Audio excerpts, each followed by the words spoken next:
వీడియోల కోసం మా అమరావతి గళం ఛానల్ని సబ్స్క్రైబ్ చేసుకొని బెల్ ఐకాన్ నొక్కండి.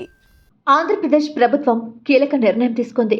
జీఓఐఆర్ పోర్టల్ను మళ్లీ అందుబాటులోకి తీసుకురావాలని నిర్ణయించింది. ఈ మేరకు ఈ నెల 29 నుంచి ప్రభుత్వం జారీ చేసే ప్రతి జీవోను జీఓఐఆర్ పోర్టల్లో అప్లోడ్ చేస్తారు.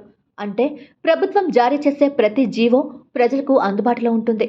వారు స్వేచ్ఛగా జీవోలను చూడవచ్చు. జీఓఐఆర్ పోర్టల్కు సంబంధించి సిఎస్ నీరబ్ కుమార్ ప్రసాద్ ఉత్తర్వులు జారీ చేశారు. గతంలో సచివాలయంలోని ప్రతి సెక్షన్లను జీవోలకు మాన్యువల్ రిజిస్టర్లు నిర్వహించేవారు. ఖచ్చితంగా వాటిలో నెంబర్ రాసి జీవోలు విడుదల చేసేవారు. ఈ జీవోల గురించి ప్రజలకు తెలిసేవి కావు. కానీ సమాచార హక్కు చట్టం అమల్లోకి వచ్చిన తర్వాత ఆ పద్ధతి మారింది. ప్రతి జీవోను ప్రజలకు అందుబాటులోకి తేవాలన్న డిమాండ్ రావడంతో 2008లో ఉమ్మడి ఆంధ్రప్రదేశ్లో అప్పటి ప్రభుత్వం జీఓఐఆర్ పోర్టల్ను తీసుకొచ్చింది. కానీ గత ప్రభుత్వం మాత్రం జీవోల విషయంలో గోప్యత పాటించిందనే విమర్శలు ఉన్నాయి. అధికారంలోకి వచ్చిన తర్వాత కొద్ది రోజులు పోర్టల్ నడిచింది. కానీ కొన్ని జీవోల విషయంలో విమర్శలు రావడంతో రూటు మార్చింది. జీఓఐఆర్ పోర్టల్కు బదులుగా 2008కి ముందున్న మాన్యువల్ విధానాన్ని అమల్లోకి తెచ్చింది. 2021 ఆగస్టు 15న ఉత్తర్వులు కూడా జారీ చేశారు. ఈ జీఓఐఆర్ పోర్టల్ను మూసివేయడంపై కోర్టులో పిటిషన్లు దాఖలయ్యాయి. ఇలా చేయడం సమాచార హక్కు చట్టానికి విఘాతమని కొందరు కోర్టును ఆశ్రయించారు. ఈ క్రమంలో ప్రభుత్వం 2021 సెప్టెంబర్ 7న జీవో నెంబర్ 100 జారీ చేసింది.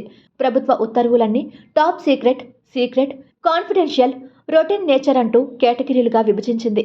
వాటిలో కూడా నేచర్ జీవోలనే ఏపీ ఈ గెజెట్ పోర్టల్లో వారానికోసారి అప్లోడ్ చేశారు. అయితే కోర్టు అన్ని జీవోలను అప్లోడ్ చేయాలని ఆదేశించినా గత ప్రభుత్వం పట్టించుకోలేదనే విమర్శలు ఉన్నాయి.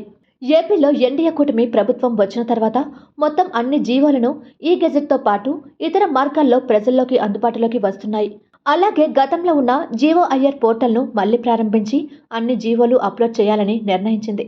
అప్పుడే పాలనలో పారదర్శకత ఉంటుందని అభిప్రాయపడుతున్నారు. మొత్తం మీద ప్రభుత్వం జారీ చేసే జీవోలు అన్ని ప్రజలకు అందుబాటులోకి రానున్నాయి. ఈ నెల 29 నుంచి ప్రజలు ఈ జీవోలను చూడవచ్చని అధికారులు చెబుతున్నారు. మరోవైపు కూటమి ప్రభుత్వం జగన్ సర్కార్ తీసుకొచ్చిన రివర్స్ టెండరింగ్ విధానాన్ని కూడా రద్దు చేయాలని నిర్ణయించింది.